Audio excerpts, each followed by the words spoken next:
This is the world's longest-serving president. This is Equatorial Guinea's Teodoro Obiang.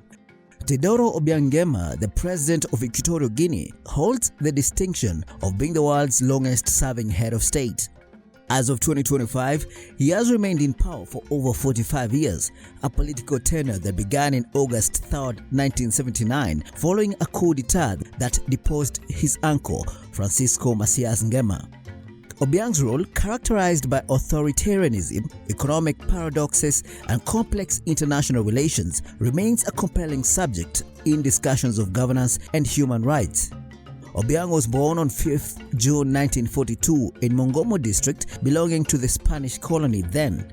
He took power after ousting his uncle Francisco Nguema through a coup d'etat. This is after his uncle ordered the murders of several members of the family they shared, including Obiang's brother. Obiang and others in Macias' inner circle feared the president had become insane. He then overthrew his uncle in a bloody coup d'etat and placed him on trial for his actions, including the genocide of the Bubi people over the previous decade. His uncle was sentenced to death and executed by a firing squad. Obiang declared that the new government would make a fresh start from Macias' brutal and repressive regime. He granted amnesty to political prisoners and ended the previous regime's system of forced labor. He also reversed the previous regime's most repressive measures.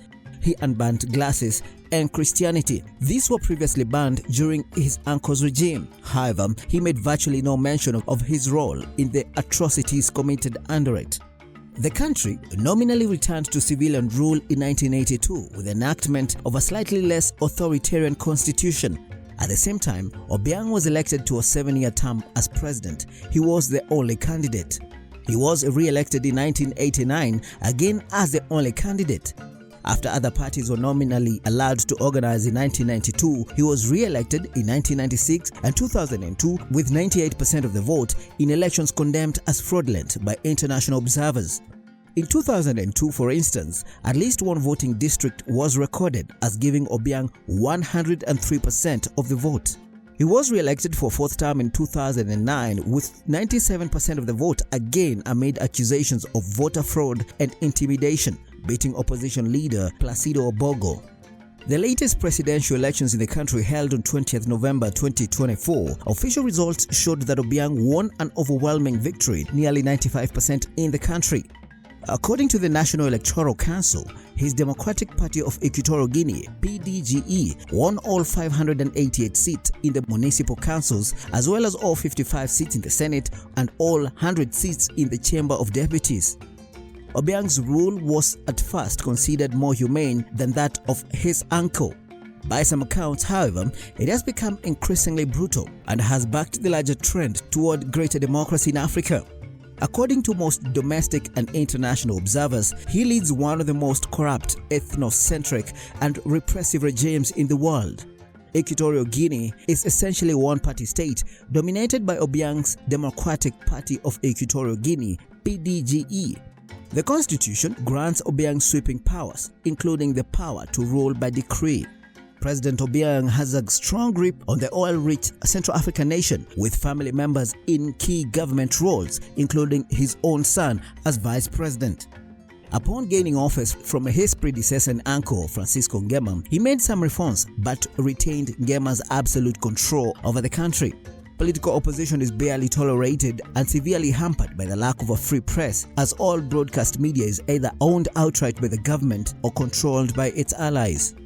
The president has built a personality cult around himself, with state media often referring to him in messianic terms.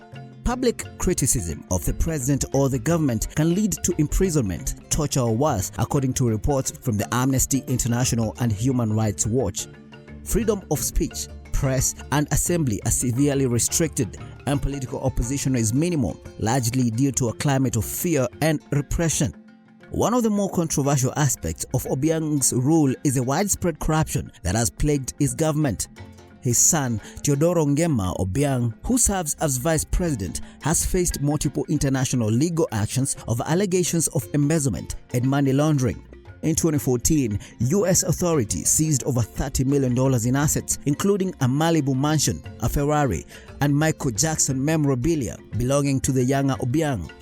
Obiang's hold on to power was fortified by constitutional changes passed in a 2011 referendum, broadly viewed as not credible, and enacted in 2012.